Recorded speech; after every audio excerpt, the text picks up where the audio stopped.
আজকে সারাদিন শরীরটা অনেক খারাপ ছিল আর শরীরের সাথে সাথে মনটা অনেক খারাপ। আসলে শরীর ভালো না থাকলে মনটাও ভালো থাকে না, শরীরের সাথে সাথে মনটা এমনিতেই খারাপ হয়ে যায়। তো ভাবলাম যে বাহিরে গেলে হয়তো একটু ভালো লাগবে, সেজন্য সবাই মিলে একটু বের হলাম বিকালের দিকে। ভাবছিলাম যে আজকে সারাদিনে একবারও বের হবো না, তো মন খারাপ থাকায় সবাই বলে যে বাহিরে গেলে একটু ভালো লাগবে, তার জন্য বের হলাম। আমাদের বাসা থেকে এই লেকের পাড়টা বেশি দূরে না হয় এখানেই আসলাম আজকে। আসলে এখানের ভিউটা অনেক বেশি সুন্দর, তো আরো আগে আসলে হয়তো আরো সুন্দরভাবে ভিডিওতে উঠতো। এখন যেহেতু প্রায় সন্ধ্যা হয়ে গেছে, সূর্য ডুবে গেছে, এজন্য ভিডিওতে ভালো করে বোঝা যাইতেছে না। এখানে এখন মানুষ কম থাকলেও সন্ধ্যার পরে অনেক মানুষ হয়ে যায়। তো অনেকক্ষণ হাঁটাহাঁটির পরে ভাবলাম যে এবার একটু বসি, বসলে হয়তো ভালো লাগবে। এখানে আবার ঘুরে ঘুরে দেখতেছিলাম যে কোন জায়গাটায় বসলে আসলে ভালো হবে বেশি।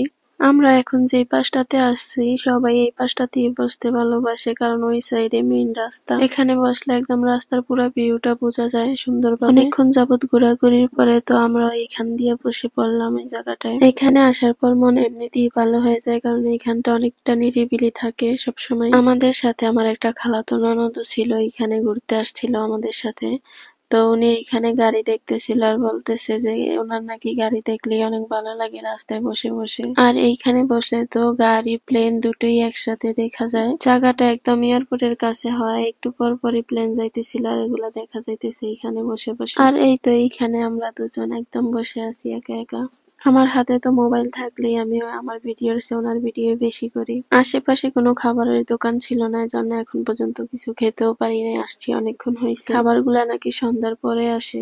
তো কি আর করা, সন্ধ্যার পর পর্যন্ত তো আর অপেক্ষা করা যাবে না খাবারের জন্য। এখানে এত বেশি বন দেখায় আমার একদম ছোটবেলার কথা অনেক বেশি মনে পড়ে গেছে। এই বনের ভিতরে আমরা বন কুতকুত খেলতাম ছোটবেলায়। মনে যেহেতু একবার পড়েই গেছে, খেলতে তো হবে। আমার জামাইকে বলার সাথে সাথে সে তো একদমই রাজি হয়ে গেছে, তো সেইখানে লুকাইতেছিল কি যেন একটা। সে লুকাইছে, কিন্তু বের করার পালা তো আমার। তো এখন আমি বের করব। আমিও খুঁজে খুঁজে দেখছিলাম যে পাই কিনা ও যে এটা লুকাইছে। তো আমি অনেক খোঁজাখুঁজির পরে পেয়ে গেলাম লাস্ট পর্যন্ত একদম। আমি তো পেয়ে অনেক পরিমাণ খুশি হয়ে গেছি। তো এইখানে খেলা টেলা শেষ করে ও আমাদের জন্য খাবার আনতে গেছিল। তো এরই মধ্যে আমার ননদ আবার ফোন দিতেছিল যে আমরা সবাই মিলে ওদের সাথে এখানে কথা বলতেছিলাম, ভিডিও ফোন দিতেছিল ওরা। আমার ননদের দুইটা ছোট ছোট মেয়ে আছে, তো ওরা আমাদের সাথে কথা বলার জন্য অনেক পাগল। আসলে ওদেরকে বাসায় রেখে আসছিলাম, তার জন্য মনটা একটু খারাপ ছিল ওদের জন্য।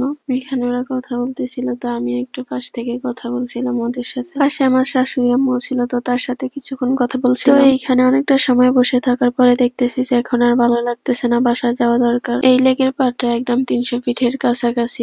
তো অনেকক্ষণ ঘোরাঘুরির পরে এখন বাসায় চলে যাব। আসলে এখানে বেশি সময় ধরে বসে থাকতে আমার একদমই মন চায় না, সেজন্য আমি ওদেরকে বলতেছিলাম যে চলো এখন আমরা বাসায় যাই, এখন আর ভালো লাগতেছে না এখানে। তো আজকে এই পর্যন্তই, আল্লাহ হাফেজ।